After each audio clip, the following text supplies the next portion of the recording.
paz do Senhor, meus queridos irmãos, Igreja do Brasil para Cristo, que agora juntos participamos deste culto ao Senhor.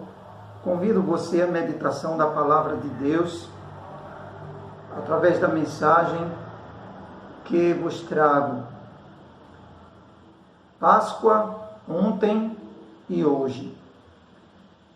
Nós estamos vivendo neste dia, o dia da Páscoa, ou o domingo da ressurreição de Cristo, que é comemorado pela cristandade em todo o mundo, principalmente pelos católicos romanos. Quando falamos em festa da Páscoa, nós observamos a predominância das comemorações através das liturgias da Igreja Católica Romana e também pela tradição popular. Dessa forma, não fica em evidência o verdadeiro sentido da Páscoa, dessa celebração. Entretanto, meus irmãos, nós sabemos que a Bíblia Sagrada, a Palavra de Deus, ela é apta para, com discernimento, dar o verdadeiro significado desta celebração.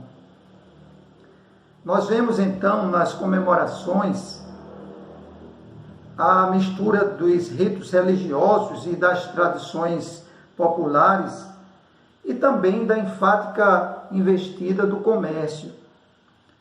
Nos dias de hoje, nós sabemos que essas manifestações estão menos intensas do que no passado, porque no passado as tradições populares eram muito mais intensas, chegando a, por exemplo, na minha casa, minha mãe católica tinha os santos cobertos por panos roxos, éramos proibidos de cavar buracos até para brincar de biloca e tantas outras coisas, proibido chamar palavrões, proibido beber bebidas alcoólicas e não podia comer carne, como até o dia de hoje assim o é. De maneira que até jejuava-se nesse dia, nos dias da Semana Santa. Nas igrejas existiam confissões, vias sacras, encenações. Fazia-se tudo isso sem atentar para o verdadeiro sentido da Páscoa, porque essas coisas se tornaram um fim nelas mesmas, um fim em si mesmas. Mas nós vamos aqui consultar a Palavra de Deus, a origem da Páscoa. E então convido você agora a ler comigo Êxodo capítulo 12, vamos ler do versículo ao 11. A instituição da Páscoa. Disse o Senhor a Moisés e a Arão, na terra do Egito: este mês vos será o principal dos meses, será o primeiro mês do ano. Falai a toda a congregação de Israel, dizendo: aos 10 deste mês, cada um tomará para si um cordeiro, segundo a casa dos pais, um cordeiro para cada família. Mas, se a família for pequena para um cordeiro, então convidará ele o seu vizinho mais próximo, conforme o número das almas, conforme o que cada um puder comer, por aí calculareis quantos bastem para o cordeiro. O cordeiro será sem defeito, macho de 1 ano, podereis tomar um cordeiro ou um cabrito. E o guardareis até o 14º dia deste mês. E todo o ajuntamento da congregação de Israel o imolará no crepúsculo da tarde. Tomarão do sangue e o porão em ambas as ombreiras e na verga da porta, nas casas em que o comerem. Naquela noite comerão a carne assada no fogo, com pães asmos e ervas amargas a comerão.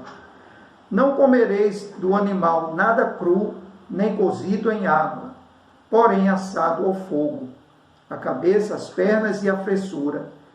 nada deixareis dele até pela manhã. O que, porém, ficar até pela manhã, queimá-lo-eis. Desta maneira o comereis, lombos cingidos, sandálias nos pés e cajado na mão. Comê-lo-eis à pressa. É a Páscoa do Senhor.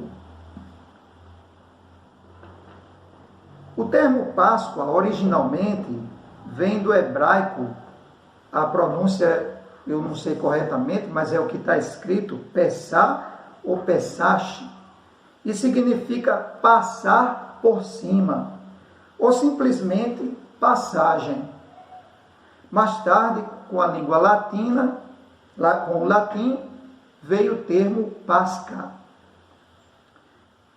A origem da Páscoa se dá, portanto, conforme a leitura que nós fizemos, com as instruções de Deus para o livramento do seu povo antes da 10ª praga, lá no Egito. A Páscoa, pois, é essa refeição de um cordeiro, sendo observados os critérios e determinações dadas pelo Senhor. Agora o versículo 12, eu parei no versículo 11, agora o versículo 12 segue nos porquês essa refeição. O versículo 12 em diante diz: porque naquela noite passarei pela terra do Egito e ferirei na terra do Egito todos os primogênitos, desde os homens até os animais. Executarei juízo sobre todos os deuses do Egito. Eu sou o Senhor. O sangue vos será por sinal nas casas em que estiverdes. Quando eu vir o sangue, passarei por vós, e não haverá entre vós praga destruidora quando eu ferir a terra do Egito. Este dia vos será por memorial, e o celebrareis como solenidade ao Senhor. Nas vossas gerações o celebrareis por estatuto perpétuo. Pois bem, meus irmãos,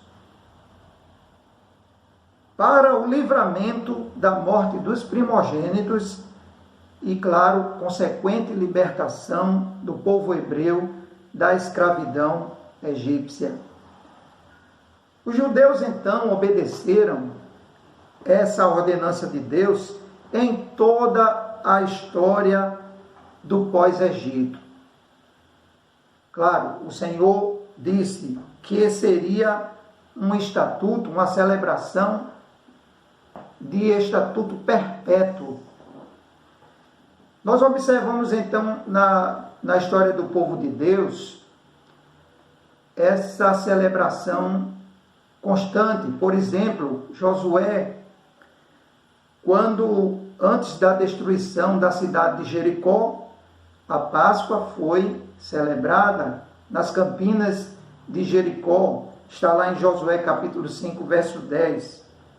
No tempo do rei Ezequias, Ezequias convidou todos que estavam no seu reino e ali celebraram também a Páscoa. Nós observamos isso em 2 Crônicas, capítulo 6, capítulo 30, verso 1, quando diz: depois disto, Ezequias enviou mensageiros por todo Israel e Judá. Escreveu também cartas a Efraim e a Manassés para que viessem à casa do Senhor em Jerusalém para celebrarem a Páscoa ao Senhor, Deus de Israel. No tempo dos reis de Israel, a Páscoa estava em plena atividade. Observamos ainda que o povo de Deus, por desobediência, foi para o exílio, mas após o exílio, o povo, no comando de Esdras e Neemias, retomam a celebração da Páscoa ao Senhor. Nós observamos isso no livro de Esdras, capítulo 6, verso 19, quando diz: os que vieram do cativeiro celebraram a Páscoa no dia 14 do primeiro mês. E a história do povo de Deus vai se desenrolando até que chega o tempo de Jesus, que nós observamos em Marcos 14, 12, também uma importante passagem que nos remete a essa história em que a Páscoa estava sendo celebrada de uma mesma forma, porque está escrito, Marcos 14, 12, e no primeiro dia da festa dos pães asmos, quando se fazia o sacrifício do cordeiro pascal, disseram-lhe seus discípulos, onde queres que vamos fazer os preparativos para comeres a Páscoa? Meus irmãos, o cordeiro pascal era um tipo de Jesus Cristo. Quando eu falo tipo, é um objeto ou coisa que serve ou se usa para produzir outro igual ou semelhante. Em termos de teologia, apresentados na Bíblia, é uma pessoa, coisa, um ato no Antigo Testamento que se cumpre totalmente em um antítipo que é apresentado no Novo Testamento. Então, um exemplo disso, Adão é um tipo de Cristo, Melquisedeque é um tipo de Cristo, até José do Egito também é um tipo de Cristo, porque fatos que aconteceram com esses personagens se cumpriram na pessoa de Jesus Cristo. Então, a paixão de nosso Senhor Jesus Cristo aconteceu exatamente no período da Páscoa judaica. Porém, meus irmãos, ali estava não mais as sombras dos rituais do Antigo Testamento, mas a imagem real do Cordeiro de Deus. Jesus Cristo daria a sua vida por todo o mundo. O Cordeiro Pascal, então, do Antigo Testamento, simbolizava Cristo e o seu sacrifício. Portanto, meus irmãos, Jesus Cristo é o Cordeiro de Deus. E vários textos da Bíblia é bem enfático quando aponta Jesus como o Cordeiro de Deus. Por exemplo,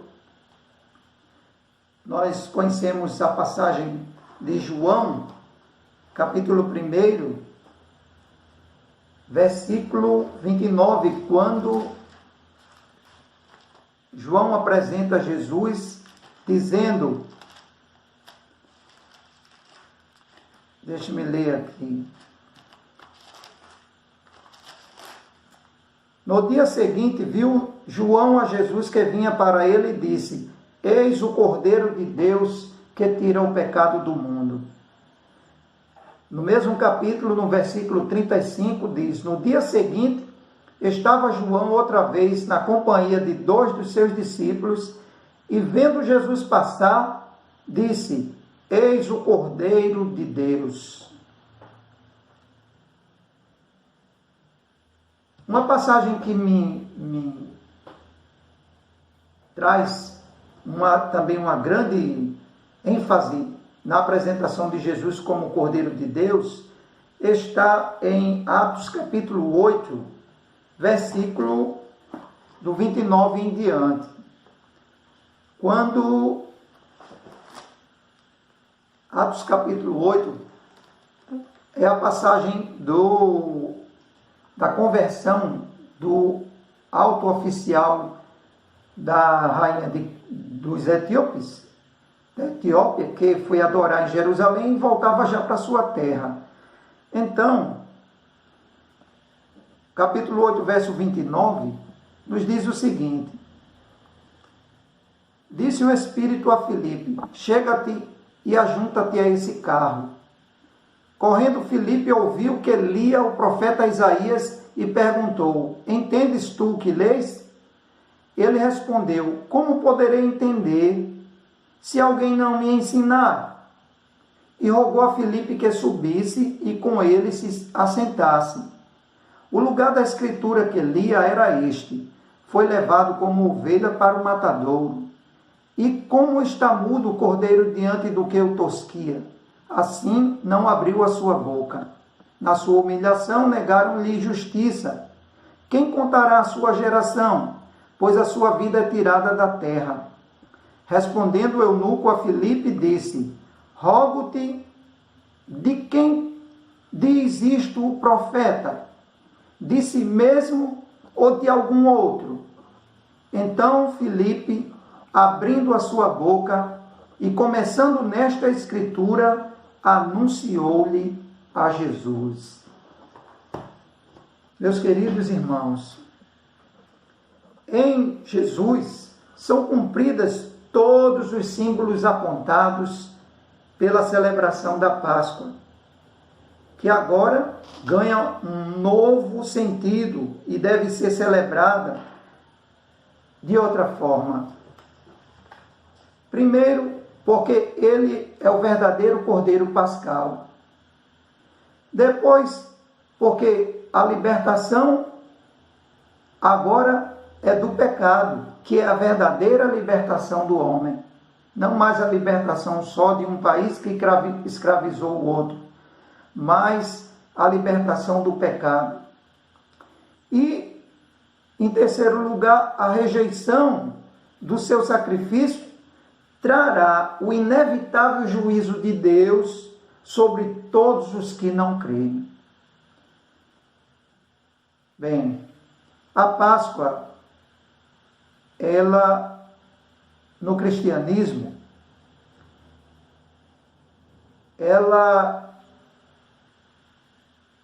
ou seja, no tempo da igreja, após a era dos apóstolos, nós conhecemos essa era como a era dos pais da igreja, que são nomes que aparecem na história, como Inácio de Antioquia, Policarpo, Ambrósio de Milão, Jerônimo de Estridão, Agostinho de Hipona e etc.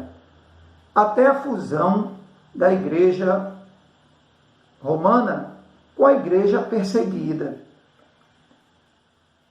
E com o imperador Constantino, então, veio o dia da Páscoa, ou seja, o dia da Páscoa foi estabelecido por decreto do primeiro concílio de Nicéia no ano 325 depois de Cristo, devendo ser celebrado sempre ao domingo após a primeira lua cheia do equinócio da primavera. A Páscoa é, portanto, classificada como uma festa móvel, assim como todas as demais festividades que estão relacionadas a esta data. Exemplo, o Carnaval. Nem sempre a Páscoa é no mês de abril, nas mesmas datas. Mas, meus irmãos, depois deste apanhado histórico sobre a Páscoa, quais são as consequências da Páscoa para o cristão? Eu enumero aqui aquilo que eu, observando a palavra de Deus, julgo muito importante agora: o afastamento do pecado. Observamos que a comemoração da Páscoa judaica dava início à festa dos pães asmos, ou seja, dos pães sem fermento. Nós lemos no livro de João, capítulo 14, verso 12, há pouco tempo atrás,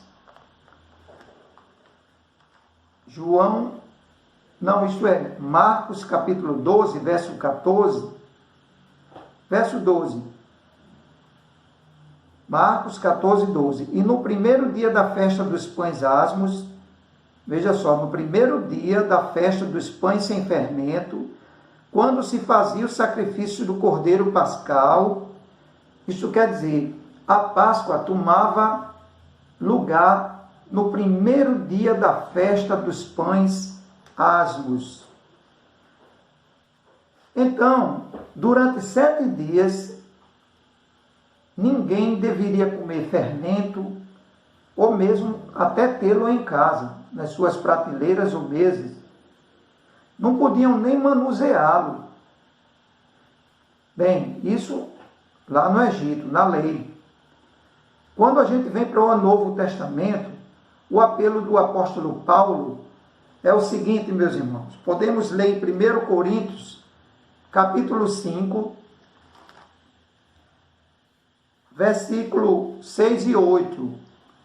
O apóstolo Paulo diz: não é boa a vossa jactância, não sabeis que um pouco de fermento leveda toda a massa?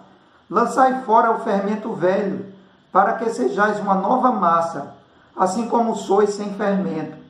Pois Cristo, nossa Páscoa, foi sacrificado por nós, pelo que celebremos a festa, não com o fermento velho, nem com o fermento da maldade e da malícia, mas com os asmos da sinceridade e da verdade. Irmãos, qual a consequência da Páscoa para o cristão? Afastamento do pecado. Sempre na celebração da Páscoa era comido o cordeiro e, como consequência, dava-se a festa dos pães asmos, dos pães sem fermento. E Paulo está dizendo aqui, então, que a vida sem fermento é uma vida afastada do pecado.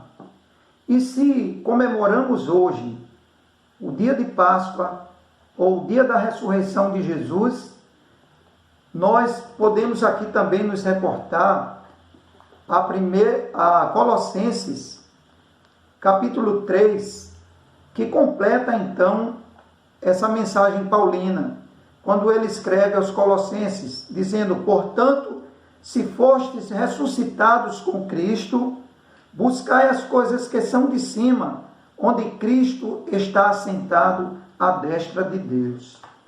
Então, celebremos a Páscoa, sabendo que a consequência, o que segue a Páscoa, é a festa dos pães asmos, ou seja, uma vida como ressuscitados em Cristo, uma vida como renascidos de Deus, nascidos de Deus para a glória de Deus. Meus irmãos, então eu concluo dizendo a você que participe, compartilhe a Páscoa e prossiga com a festa dos asmos em sua vida. Se Jesus Cristo é o Cordeiro de Deus que tira o pecado do mundo, então que nós devemos sair do pecado e jamais querer voltar para o mesmo. Porque, na verdade, se nós fizéssemos isso, seríamos botar pérolas em focinhos de porcos ou semelhante ao cão que volta a comer o seu próprio vômito. Cristo nos libertou para uma vida de ressuscitados, para uma vida onde a glória de Deus a cada dia acende na vida do cristão, fazendo brilhar neste mundo. Então, que Deus vos abençoe. Neste dia de Páscoa, vocês sejam ricamente abençoados.